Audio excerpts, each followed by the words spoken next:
अस्सलाम वालेकुम नाज़रीन, आज हम आपको पाकिस्तान के मशहूर अदाकारा नईमा भट्ट की ज़िंदगी के ऐसे राज बताएंगे जो शायद आपने कभी नहीं सुने होंगे। नईमा भट्ट जो कभी मैं कभी तुम ड्रामे में रुबाब का किरदार निभा रही हैं, उनकी ज़िंदगी के कुछ दिलचस्प हक़ाइक़ आज आपके सामने रखेंगे। क्या आप जानते हैं कि नईमा भट्ट जो कि एक बासलाहियत अदाकारा हैं, लंदन में पैदा हुई और वहीं पली बढ़ी। वो पहले ही से 2 बच्चों की मां है और जब कभी मैं कभी तुम ड्रामे की शूटिंग जारी थी तो नईमा भट्ट तीसरी बार भी हामला थी। बदकिस्मती से ड्रामे के दौरान ही इन्हें अपना तीसरा बच्चा खोना पड़ा।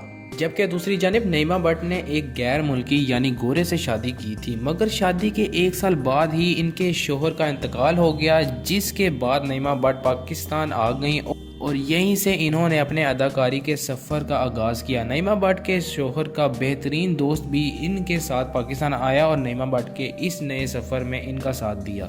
नईमा भट्ट ने अपनी अदाकारी का आगाज़ स्टेज ड्रामों से किया और फिर कुछ पाकिस्तानी ड्रामों में भी नज़र आईं। अहद वफा ड्रामे में इन्होंने वहाज की बहन का किरदार भी अदा किया, लेकिन कभी मैं कभी तुम नईमा भट्ट का पहला सुपरहिट ड्रामा है जिसमें इनकी शानदार अदाकारी ने सबको मुतासिर किया है।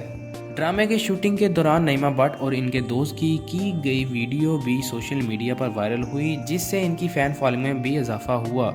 नईमा भट्ट की मुनफरिद अदाकारी और अंग्रेज़ी लहजे को बहुत पसंद किया जा रहा है।